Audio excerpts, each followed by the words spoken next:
नमस्कार भक्तों। क्या आपने कभी सोचा है कि सिर्फ एक सोमवार व्रत आपकी किस्मत को बदल सकता है? क्या आपने सुना है कि भोलेनाथ स्वयं प्रकट होकर किसी की सहायता करते हैं? आज मैं आपको एक ऐसी सच्ची और चमत्कारी कथा सुनाने जा रहा हूं जिसे सुनकर आपके रोंगटे खड़े हो जाएंगे। अगर आप भी भोलेनाथ के सच्चे भक्त हैं तो इस वीडियो को अंत तक देखें और पूरी श्रद्धा के साथ कमेंट में लिखें ओम नमः शिवाय। ये कहानी है एक साधारण स्त्री की जिसने श्रद्धा और आस्था से शिवजी का व्रत रखा और उसका जीवन एकदम बदल गया।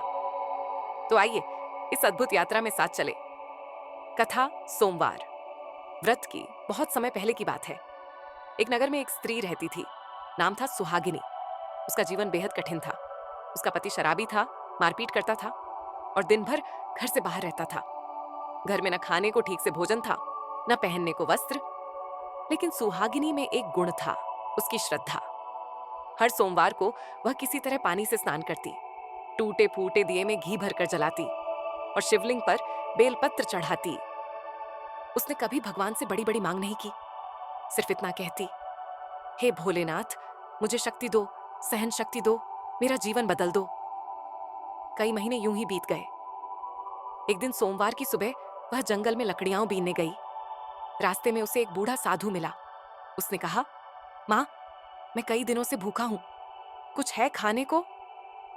उसके पास तो खुद कुछ नहीं था, लेकिन उसने अपने व्रत का फल उस साधु को दे दिया। साधु मुस्कुराया। उसने पूछा, माँ, तुमने मुझे अपना व्रत का फल क्यों दे दिया? वह बोली, अगर मेरे शिव खुश होंगे तो किसी भूखे का पेट भरने से ही होंगे। साधु ने उसे आशीर्वाद दिया, आज के बाद तुम्हारा जीवन कभी दुखी नहीं होगा। वह साधु कोई और नहीं, स्वयं महादेव थे। घर लौटी तो देखा उसका पति बदल गया है। उसके चेहरे पर शांति थी। वह बोला, मुझे सपने में एक महात्मा ने दर्शन दिए और कहा कि मैं तुझे जितना दुख दे रहा हूं उतना ही तू मुझे प्रिय है। आज से मैं सुधर रहा हूं। धीरे धीरे घर में सुख शांति लौट आई। पति ने काम धंधा शुरू किया, बच्चों को शिक्षा मिली और सुहागिनी का जीवन धन्य हो गया। यह चमत्कार किसी तंत्र या मंत्र से नहीं, बल्कि सच्चे सोमवार व्रत, दयाभाव और भक्ति से हुआ था।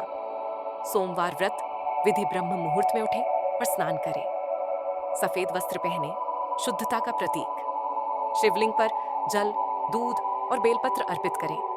ओम नमः शिवाय का 108 बार जाप करें। दिन भर व्रत रखें, फलाहार करें या निर्जल व्रत यदि संभव हो। शाम को शिव आरती करें और इस कथा को सुनें। व्रत का पारण मंगलवार को करें।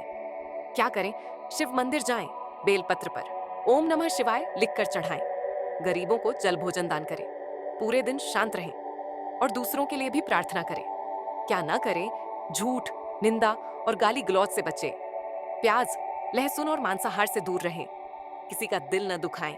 व्रत का दिखावा न करें। सोमवार का व्रत सिर्फ एक परंपरा नहीं, यह एक साधना है, भोलेनाथ से जुड़ने का सीधा माध्यम। जैसे सुहागिनी ने श्रद्धा से व्रत रखा और उसका जीवन बदल गया, वैसे ही यदि आप भी सच्चे मन से यह व्रत करें तो कोई भी कठिनाई आपके जीवन में नहीं टिक सकती। भगवान शिव कृपालु हैं। वे सिर्फ आपके मन की भावना देखते हैं। आपके पास क्या है यह नहीं। तो चलिए इस सोमवार से शुरुआत करें। ओम नमः शिवाय का जाप करें और अपने जीवन को शिवमय बनाएं। हर हर महादेव।